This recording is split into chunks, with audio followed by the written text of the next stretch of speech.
chegamos nesse momento, no objetivo de nos trouxe cá dentro desse lugar.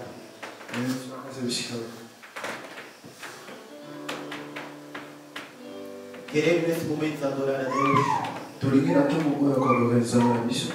Queremos levantar a sua grandeza.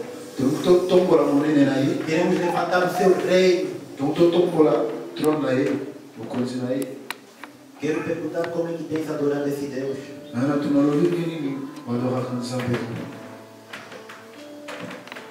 Será mesmo que deixaste a tua casa, a tua cama, est-ce que vous dites qu'il n'a pas eu para vir nesse lugar e adorar esse Deus sentado?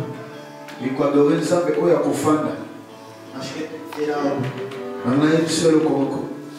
E não podemos adorar o nosso Deus sentado.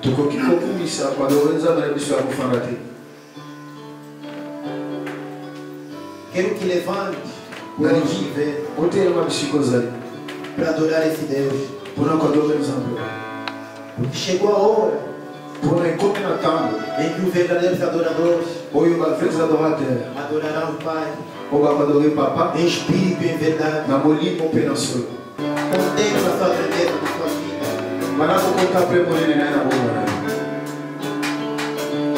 Aleluia.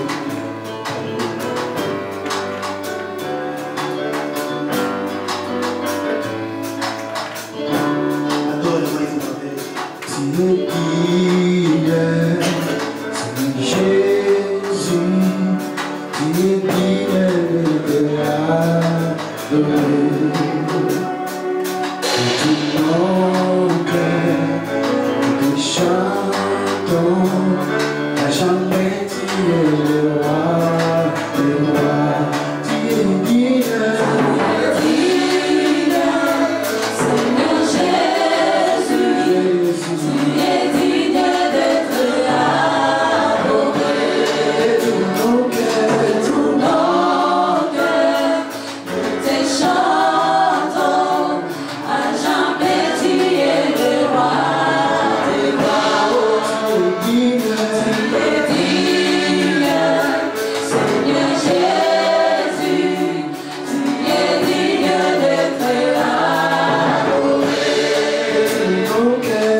Nous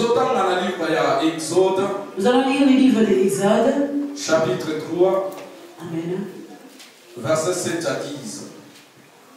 Alléluia. Amen. Bien-aimé, et si Katotangi, Bien-aimé, là nous venons de lire. Bible La Bible nous dit peuple d'Israël, que le peuple d'Israël était dans l'affliction. Ils étaient comme des esclaves en Égypte. Ils pleuraient nuit et jour. Ils demandaient de l'aide à Dieu. Bien-aimé, ça peut être toi. Nous avons des problèmes que nous tournons.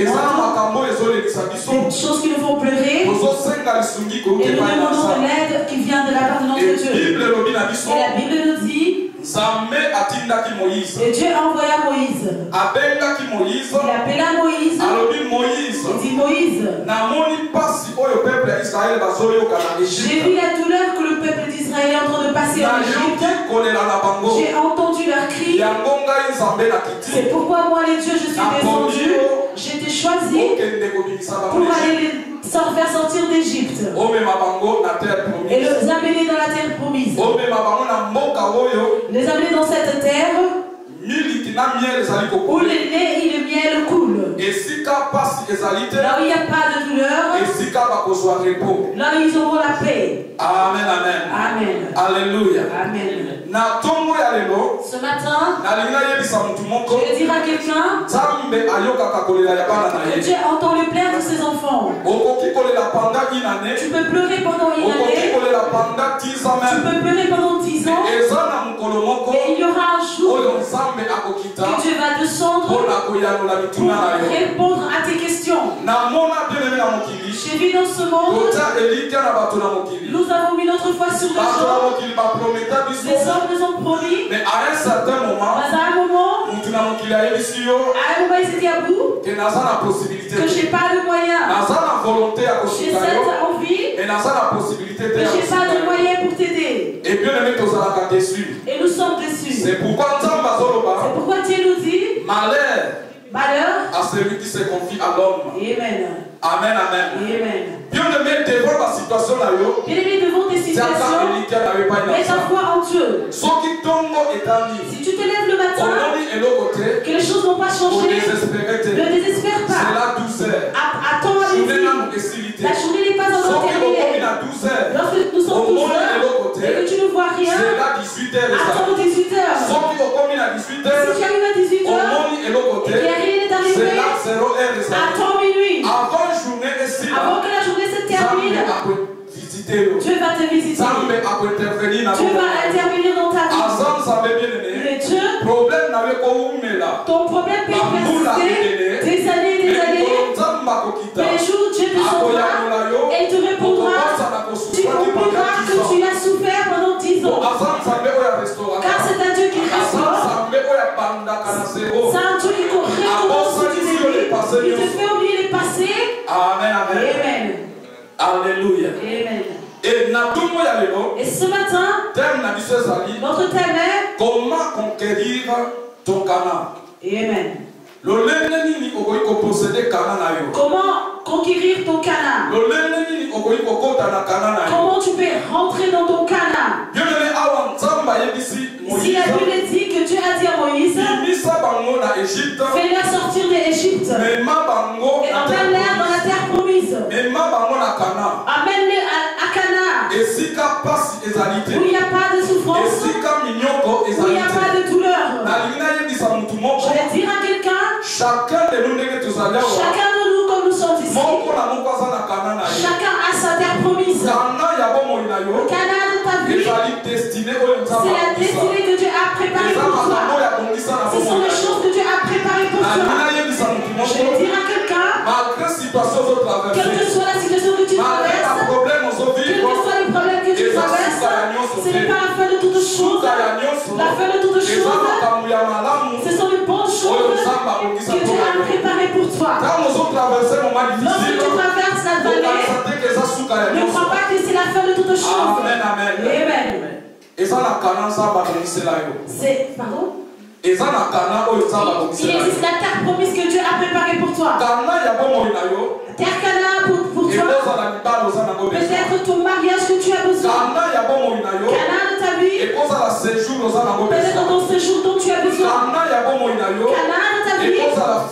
peut-être les finances que tu as besoin. Amen, amen. Amen.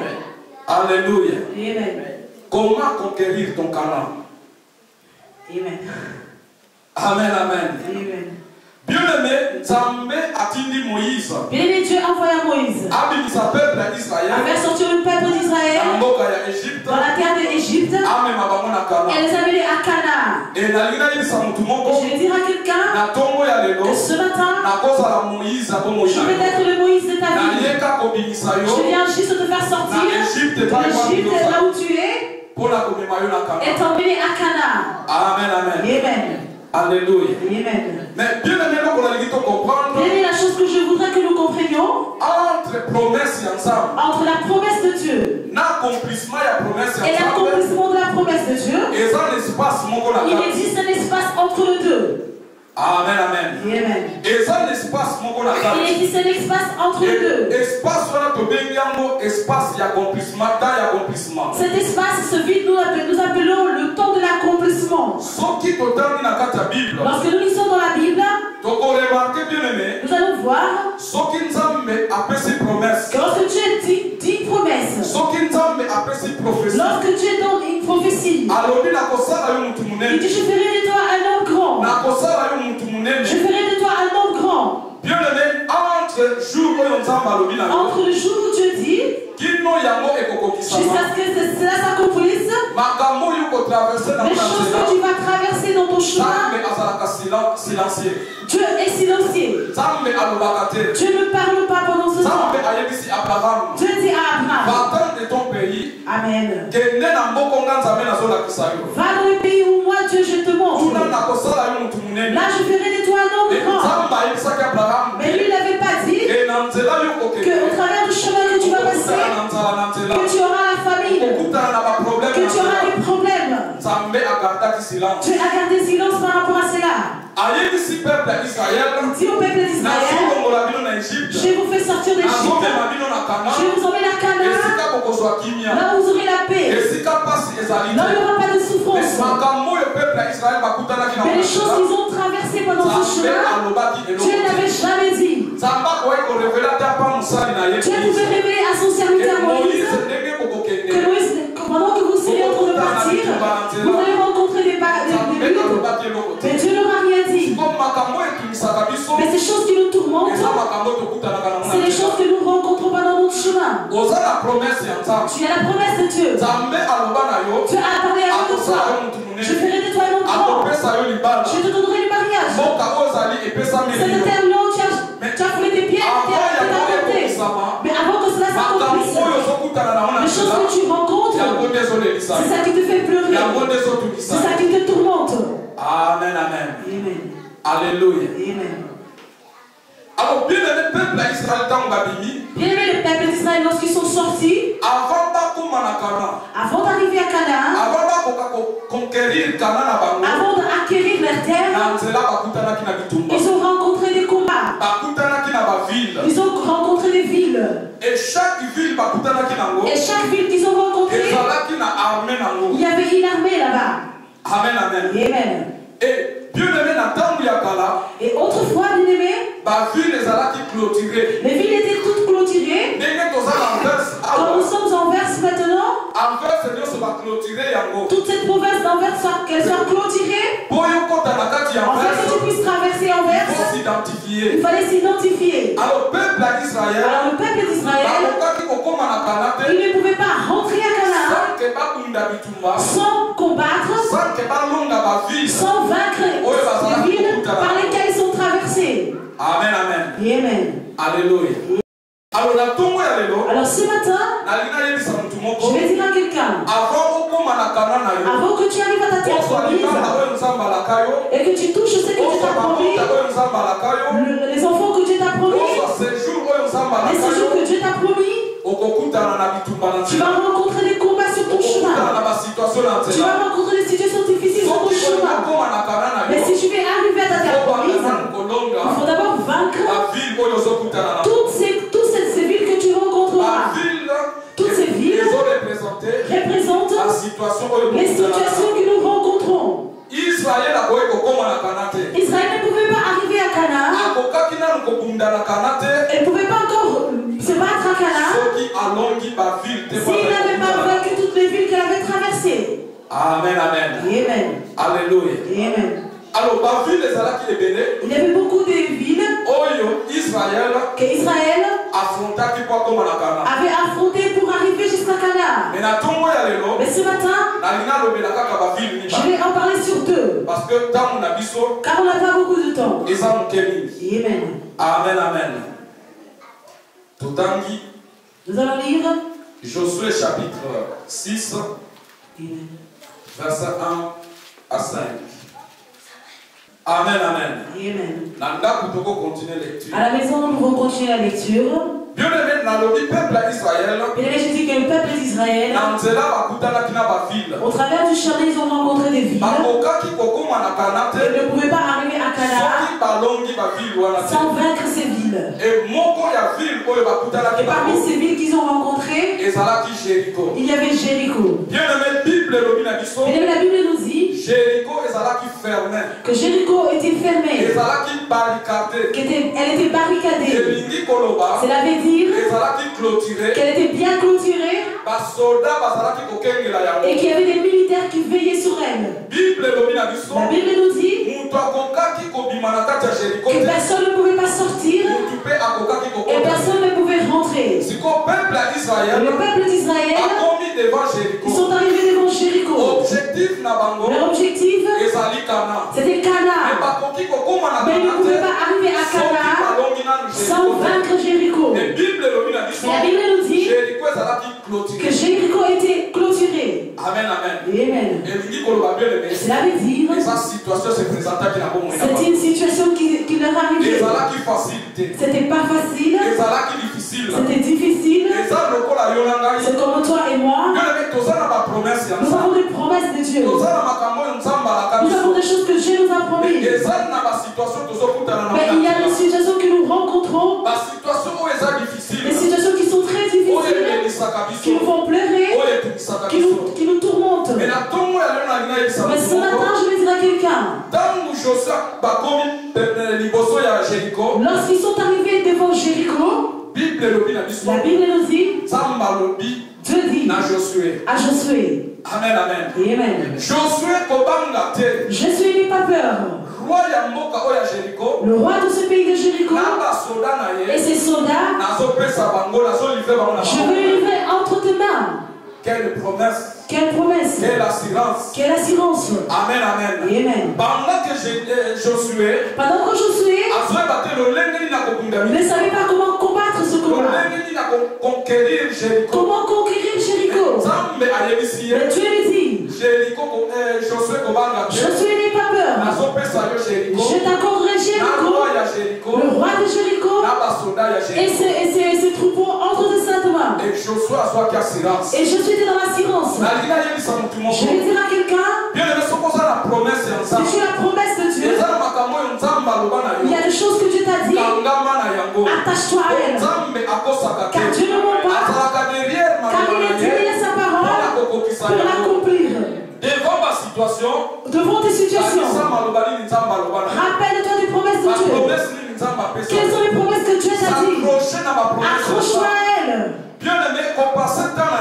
Ne passe pas ton temps à fixer ton regard aux problèmes qui sont devant toi. Mais fixe ton regard à celui qui t'a dit, les choses qu'il t'a dit, attache-toi à elle. C'est pourquoi le livre d'Habakkuk nous dit, si tu reçois la prophétie, que tu as la promesse de Dieu, attends-la. Elle tardera. Même si elle tarde, elle finira par s'accomplir. Beaucoup d'enfants de Dieu,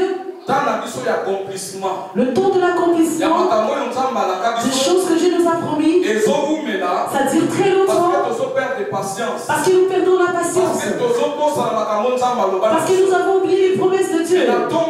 Mais ce matin, je viens rappeler à quelqu'un, tu as une promesse que Dieu t'a dit.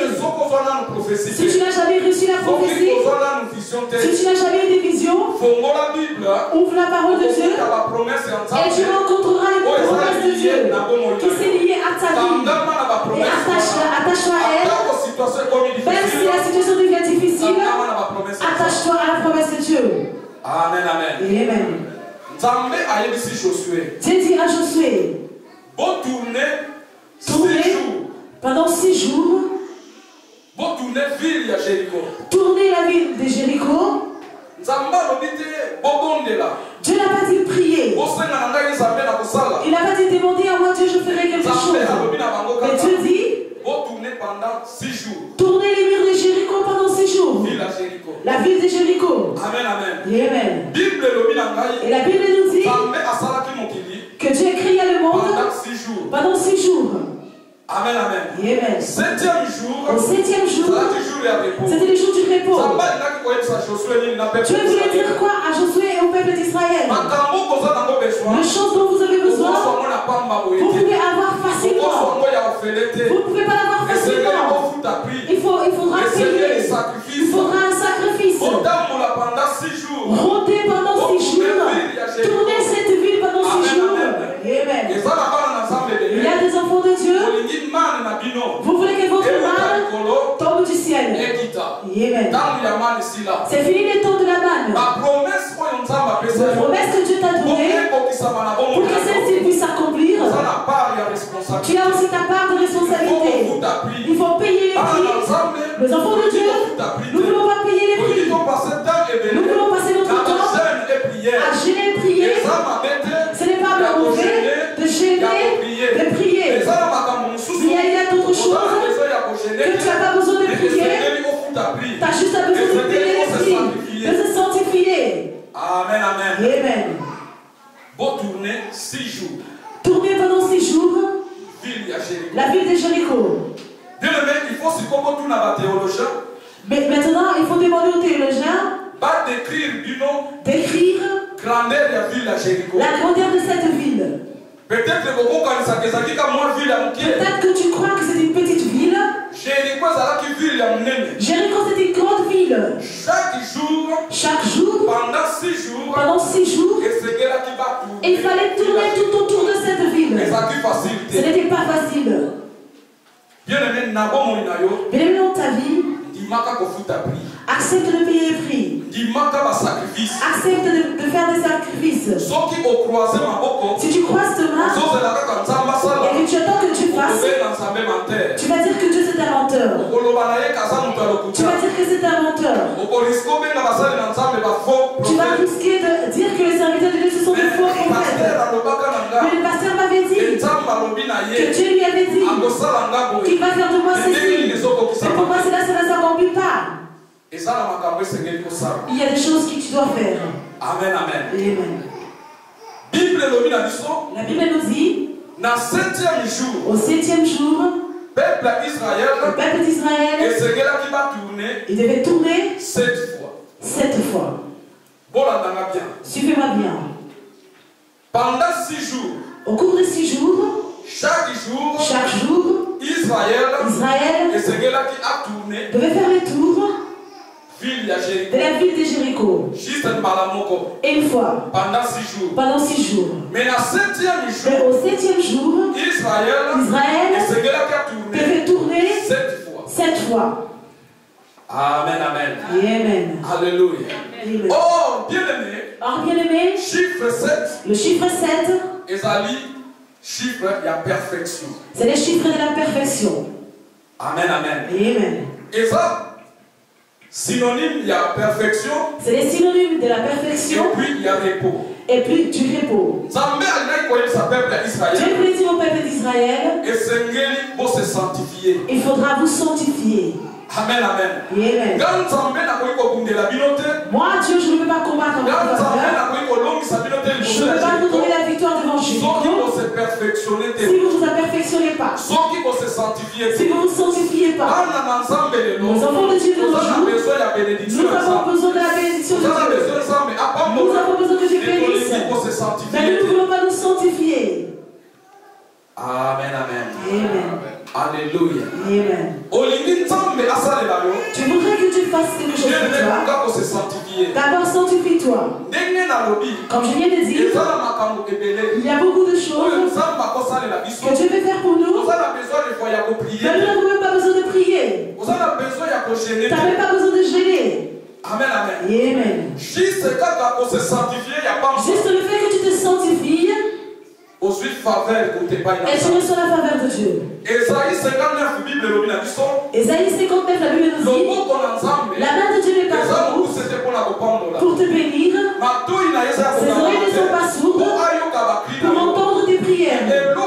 Mais ce qui nous sépare de lui, ce sont nos péchés.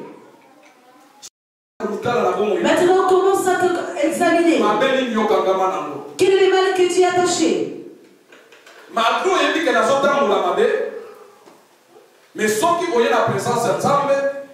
que tu sais que tu marches mal, mais lorsque tu es dans la présence de Dieu, tu cries Dieu, agis. Ça fait longtemps. Quand est-ce que tu agiras? Est-ce que tu te sanctifies? Est-ce que tu te sanctifies? Celui qui marche dans la sanctification, c'est celui qui marche avec Dieu. Or, la Bible dit, ils me feront la guerre. Amen. Ils ne vaincront point. Amen. Car Dieu est avec moi. Avec Dieu, amen, nous ferons des exploits. Amen. Amen, amen. Amen. Le peuple d'Israël, il devait se sanctifier. Va se perfectionner. Il devait se perfectionner. Il devait chercher à se sanctifier. Ton Canaan n'est pas loin. Le chose que Dieu a prêté pour toi, c'est tout près de toi. Mais sanctifie-toi. Beaucoup de nous avons besoin du mariage, mais tu as un copain. Tu as déjà des relations. Ces choses qu'un homme marié, une femme mariée doivent faire. Mais en même temps, tu demandes le mariage. Quel mariage Dieu va te donner? Yes. Amen, amen. Amen. Alléluia. Amen. Tout le cas, se sanctifier. Nous devons nous sanctifier. Je dis toujours, la vie des sanctifications, c'est nous faisons que cette vie devient difficile. Ce n'est pas difficile. Amen, amen. Amen. Sanctification des amis. Qu'est-ce que ça veut dire la sanctification? Cela veut dire faire les choses que Dieu nous demande. Marcher selon Dieu. Mais pour que tu puisses marcher comme Dieu veut, faire les choses que Dieu te demande, bien aimé, toi seul tu ne pourras pas. Tu vas échouer. Mais si tu t'associes avec le Saint-Esprit, le Saint-Esprit te donnera la force. Le Saint-Esprit va te faire vaincre contre toutes les tentations. Mais les enfants de Dieu, pardon, nous ne reconnaissons pas la place du Saint-Esprit dans notre vie. Laisse le Saint-Esprit prendre sa place dans ta vie. Que le Saint-Esprit te guide. Mais si tu marches avec l'Esprit Saint, toutes les choses que tu voudras faire, le Saint-Esprit t'en parlera. Ne fais pas ceci. Tu es enfant de Dieu. Beaucoup de choses que tu n'arrives pas à laisser, mais si tu associes le Saint-Esprit dans ta vie, tu comprendras que ces choses sont valides. Les choses dont nous attachons, ce sont des choses que nous aimons, que nous croyons que c'est bien pour nous. Mais si nous associons notre vie à le Saint-Esprit, le Saint-Esprit nous montrera, cela n'est pas et pourtant. C'est pourquoi l'apôtre Paul, celui qui pensait connaître la loi du Moïse, pour lui c'était une fierté. Persécuter l'église, pour lui c'était une fierté. Mais le jour où il a rencontré Jésus, lorsqu'il a goûté Jésus dans sa vie, il a vu que les choses qui étaient importantes pour lui étaient inutiles. Associe ta vie avec le Saint-Esprit. Amen, amen. Amen. Nous allons continuer. La Bible nous dit, Dieu dit à Josué, lorsque vous allez tourner 7 fois, au 7e jour, le sacrificateur, ils vont jouer les trompettes, ils vont sonner les trompettes devant la hache de l'alliance. L'arche de l'alliance, c'est la présence Amen, amen. Amen. Si comme un sacrificateur, maintenant les sacrificateurs devant la arche d'alliance, ils devaient toquer la trompette. Dieu dit, lorsqu'ils les sacrificateurs vont sonner les trompettes, lorsque les murs de Jéricho vont s'écrouler. Amen, amen. Amen. Et cela s'est passé comme cela. Lorsque le trompette a sonné, le peuple d'Israël a crié, le mur de Jéricho s'est effondré. Elle s'est effondrée. Je vais dire à quelqu'un, Israël n'a pas combattu. Israël n'a pas tenu les armes pour rentrer à Jéricho. Les murs sont tombés soi-même. Les soldats de Jéricho, ils ont couru, ils ont fui. Je vais dire à quelqu'un, devant les situations, devant tes problèmes, parfois, ne te précipite pas à demander. Le peuple de Dieu, nous sommes devenus des mendiants. Tous les jours, Dieu donne, Dieu donne, Dieu donne. Mais là, ce n'était pas demander. Et c'était simplement de se prosterner devant Dieu. Amen, amen. C'était une chose de louer Dieu. Nous allons pas dire parler de la louange sans parler de l'adoration. Nous ne pouvons pas parler de l'adoration sans parler de la louange. Tous les deux vont ensemble. Donc la louange, c'est dans l'adoration. L'adoration, c'est élevé. Dieu dit, devant l'arche d'alliance, les sacrificateurs toquez les trompettes. Vous, Israël, lorsque vous entendrez les cris, alors criez devant Dieu. Je vais dire à quelqu'un, la solution à ton problème, ce n'est pas dans la gêne et les prières, mais deviens un vrai adorateur de Dieu. Sache adorer Dieu devant tes situations. Alléluia. Amen. Alléluia. Amen. Tu as un problème. Tu viens à la maison, ça te fait pleurer.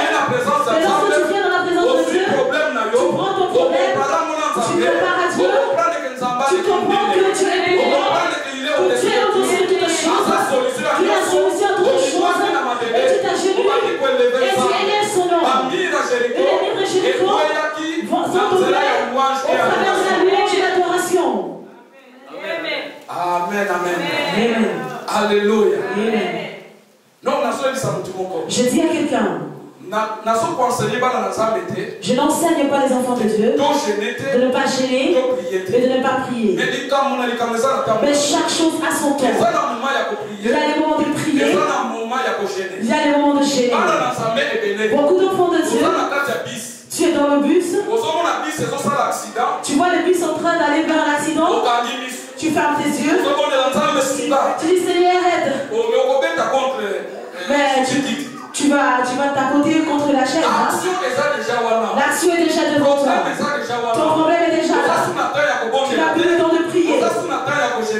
Tu n'as plus le temps de gêner. Mais c'est le temps de déclarer des paroles. Amen, amen. Lorsque nous avons des gênes ici, c'est volontaire, nous disons. Celui qui comprend la grandeur de son problème, il va gêner. Mais s'il voit qu'il ne le concerne pas, il ne va pas prier. Bon, on ne va pas obliger toute l'église à gêner. Amen, amen. Amen. Il y a des choses. C'est question de devenir un adorateur. Bien-aimé, entends. Il y a des situations que Dieu permet dans notre vie. Car il veut simplement nous emmener dans une autre dimension. N'attends pas que Dieu agisse pour que tu deviennes un adorateur. Devant les situations, sache adorer Dieu. Si Dieu comprend que tu t'occupes de lui, que tu oublies tes problèmes, et c'est là que Dieu va s'en charger de tes problèmes. Parce que car Dieu n'a rien dont tu peux le donner. Il n'a rien. Il a juste besoin de ton adoration. L'argent que nous donnons, si tu penses, c'est moi, tu fais cela en vain. Lorsque tu donnes ton argent dans l'église, donne en tant qu'une adoration. Dieu n'a pas besoin de cet argent. L'argent que nous donnons dans l'église,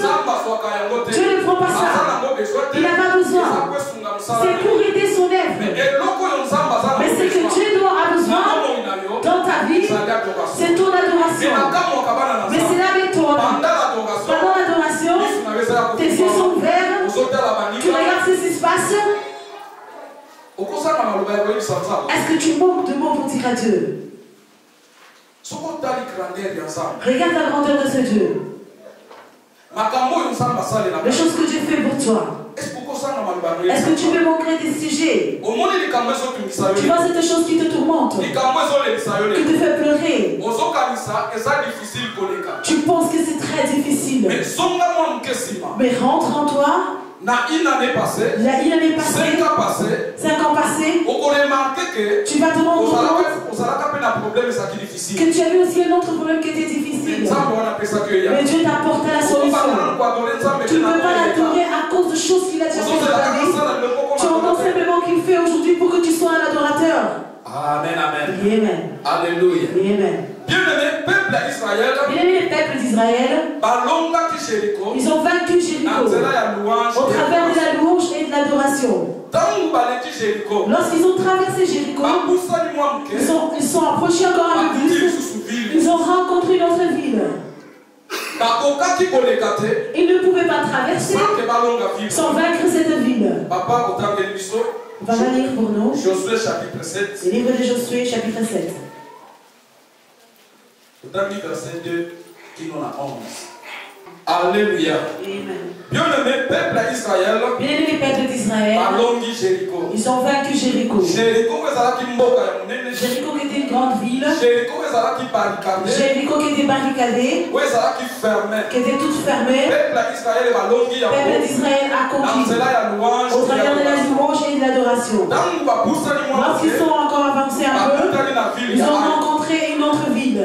Et selon le commandement de Dieu, ils ne pouvaient pas rentrer dans une autre ville sans envoyer des espions pour aller espionner. Josué a envoyé 2 personnes pour aller espionner cette ville. Lorsqu'ils sont rentrés, ils ont dit à Josué: Maître, nous avons vu cette ville. C'est une petite ville. Il n'y a pas beaucoup de gens. Ça ne sert à rien d'envoyer tous les soldats. Envoie quand même 30 000 personnes. Et c'est suffisant pour vaincre cette ville de Haï. Josué a écouté ses serviteurs. Et il a envoyé 30 000 soldats. Et la Bible nous dit, lorsqu'ils sont arrivés, les soldats de Haï ont tué 36 personnes du côté d'Israël. Et le peuple d'Israël s'est enfui. Ils ne pouvaient pas rentrer. Ils sont perdus. Et Josué, lorsqu'ils sont rentrés, il s'est agenouillé. La Bible nous dit, il a pris sa tête, il a mis ça sur la terre, il s'est prosterné devant Dieu. Et il a commencé à pleurer devant Dieu. Il a dit: comment tu l'as permis, Seigneur? Pourquoi tu... Pardon? Pourquoi tu nous as fait traverser les mers de Jourdain? Tu aurais pu nous laisser de l'autre côté. Tu nous as ramenés ici. Les gens de Cana vont effacer notre nom. Amen, amen. Amen. Et ton nom, Seigneur. Peuple d'Israël était attristé. Ils étaient désespérés. Car ils ne pensaient pas que cette petite ville pouvait le vaincre. Pendant que Josué était à genoux, en train de demander à Dieu,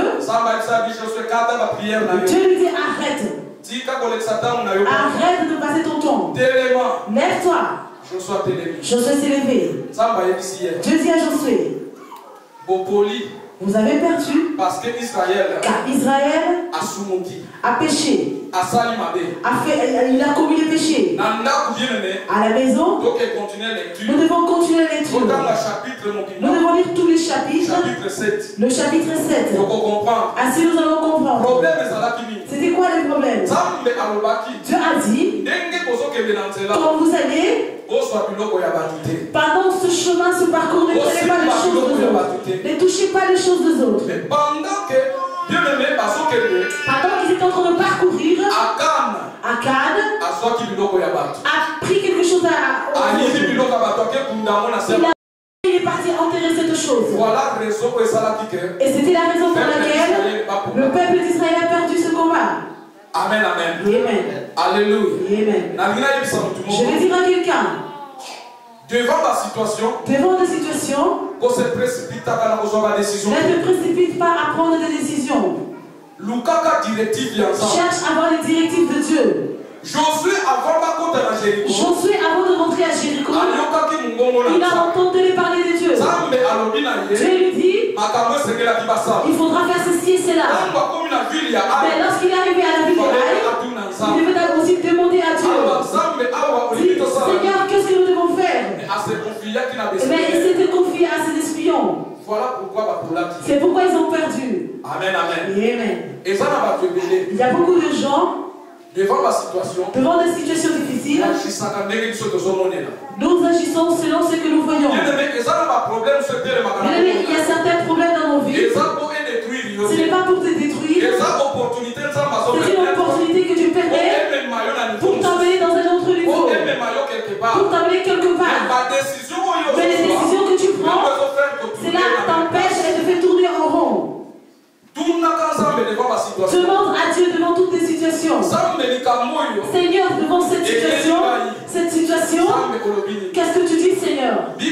La Bible nous dit, il n'y a rien qui peut arriver dans la vie d'un enfant de Dieu sans que Dieu le sache, sans que Dieu le permette. Alors si Dieu permet dans ta vie, il a une raison. Alors cherche à connaître. Le jour où tu vas comprendre la raison, tu ne pleureras plus. Tu feras ce que Dieu te demande de faire. Amen, amen. Amen. Le peuple d'Israël a perdu ce combat. Car Josué n'avait pas demandé à Dieu. S'il avait demandé les directives de Dieu, Dieu leur a parlé que Josué fait attention. Ne rentre pas encore. Combattez pas encore. Car parmi vous, il y a quelqu'un qui a commis un péché. Amen, amen. Amen. Bien-aimé, il y a beaucoup à dire, mais notre temps est vraiment avancé. Exode chapitre 34, verset 10 à 14.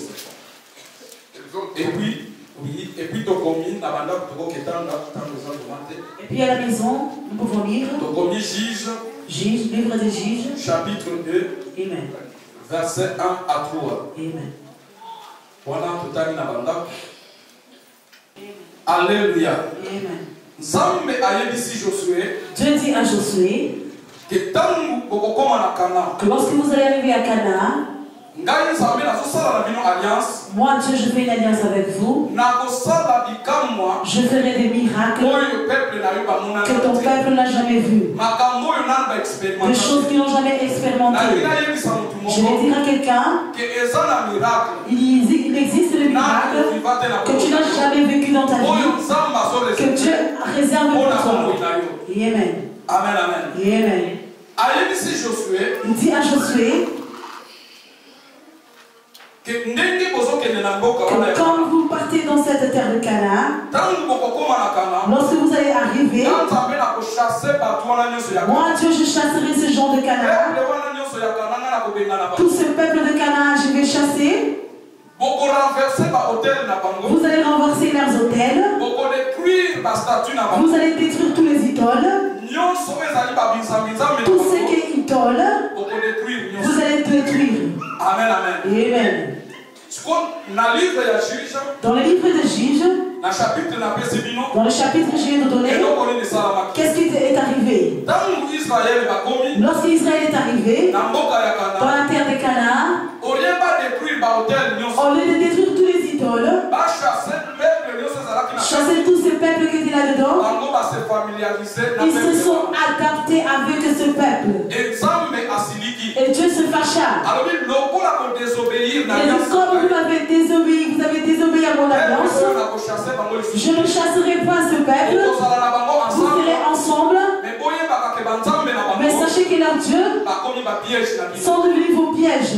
Voilà la raison pourquoi bien c'est la raison pour laquelle Israël jusqu'à aujourd'hui n'ont pas la paix. Amen, amen. Amen. Parce que lorsqu'ils sont rentrés à Canaan, le peuple qu'ils ont retrouvé, ils devaient détruire ces peuples, détruire leurs idoles. Mais lorsqu'ils sont arrivés, ils se sont fait des amitiés, ils ont commencé à vivre ensemble, et Dieu s'est fâché, et il s'est tourné à Dieu. C'est pourquoi il y a la souffrance dans Israël. Je vais dire à quelqu'un, bien aimé ces choses, lorsque nous les disons, beaucoup de gens ne comprennent pas. Je ne prêche pas. Je ne prêche pas contre l'amour. Vous savez l'amour? Il y a 5 mots en français. Mais dans 5 mots, parmi ces 5 mots, il y a plusieurs catégories d'amour. Dans l'amour, nous avons l'amour de la famille, nous avons l'amour de l'amitié, l'amour du mariage, l'amour de Dieu et l'amour de nos parents. Et l'amour de nos parents. Mais l'amour que Dieu nous demande, c'est l'amour du prochain. L'amour de son prochain. Cela veut dire, pardon, je n'ai pas le droit de haïr. Que je te connaisse, que je ne te connaisse pas, je ne peux pas te haïr. Mais je ne suis pas obligé de devenir ton ami. Je ne suis pas obligé de t'associer dans mes projets. Je ne suis pas obligé de te mettre dans ma raison. Lorsque nous disons des choses comme ça, les gens ne comprennent pas. Je suis un pasteur dans l'église, j'aime tout le monde, mais dans mon domaine privé, je ne suis pas obligé de vous associer tous, de faire partie de ma vie privée. Amen, amen. Amen. Alléluia. Amen. Il y a beaucoup de gens qui souffrent. Il y a beaucoup de gens qui souffrent. C'est à cause des relations qui sont créées. Avec qui tu marches, avec qui tu manges. En Israël, la souffrance a commencé à cause de ces gens avec qui ils se sont associés. Pendant que Dieu avait dit à Canaan, vous aurez la paix, vous ne manquerez de rien, vous allez trouver les laits et les miels. Dieu ne ment pas. C'était des choses qui étaient vraies. Mais lorsqu'ils sont arrivés à Canaan, ils ont rencontré ces choses. Mais le problème était, ils devaient chasser le peuple qu'ils ont trouvé là-bas. Ils devaient détruire tous les idoles qu'ils avaient trouvés. Mais ils se sont familiarisés avec ce peuple. Je vais dire à quelqu'un, si tu veux rentrer dans ta terre promise, tu veux posséder ta terre promise, avoir la paix dans ta terre promise, regarde avec qui tu marches, avec qui tu t'associes. C'est pas avec tout le monde que tu peux t'associer. D'autres personnes, tu rencontres, bonjour et au revoir, et tu traces. Amen, amen. Amen. Si nous retournons en arrière, dans l'histoire que nous venons de lire sur l'histoire de Haï, ils ont perdu à cause d'Akan. Tous les peuples ont perdu à cause d'une seule personne. 36 personnes sont mortes ce jour-là. Malgré qu'ils ont tué Akan, ils avaient déjà lapidé. Est-ce que 36 sont Est-ce que ces 36 se sont ressuscités? Les innocents sont morts.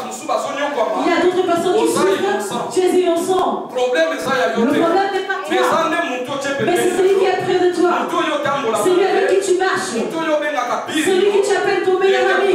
C'est celui qui est en train de détruire ta vie. La Bible nous dit, Dieu dit, je ne chasserai pas ces personnes. Quand vous êtes habitués avec ces personnes, je vous laisse avec eux. Mais sachez que leurs dieux sont devenus vos pièges. Cela veut dire, chaque fois que tu fais quelque chose, celui qui est près de toi, il sera jaloux de toi. Il va commencer à méditer des choses qui vont empêcher que ton projet réussisse. Dans la vie, si tu fais des amitiés, des relations, et tu vois qu'il n'apporte rien dans ta vie, éloigne de cette personne, éloigne de cette personne, efface-la de ta vie. Ce n'est pas un péché. Je ne t'ai pas. Si nous nous rencontrons, nous disons bonjour.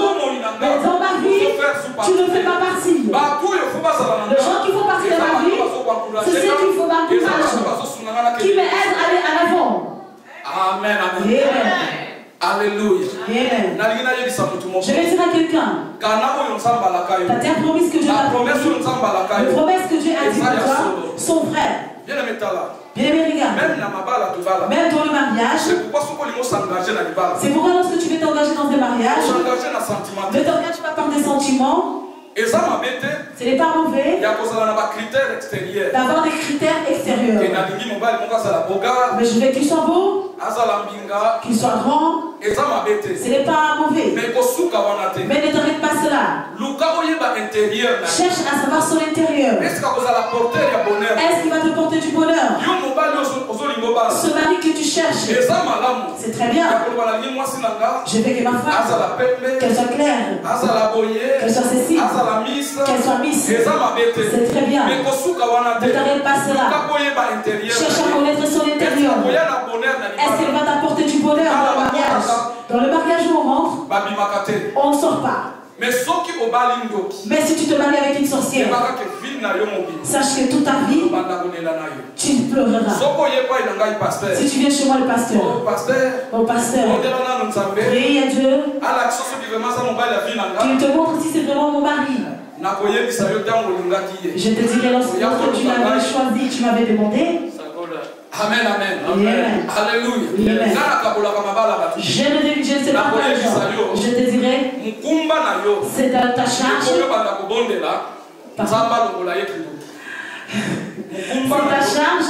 Il vaut mieux que tu pries pour que Dieu puisse ôter cette sorcellerie. On cherche Dieu avant de s'engager. Les enfants de Dieu, nous nous engageons d'abord tout seuls. Et lorsque le problème, les choses ne marchent pas, nous voulons associer Dieu. Associe Dieu lorsque tu n'as pas encore commencé.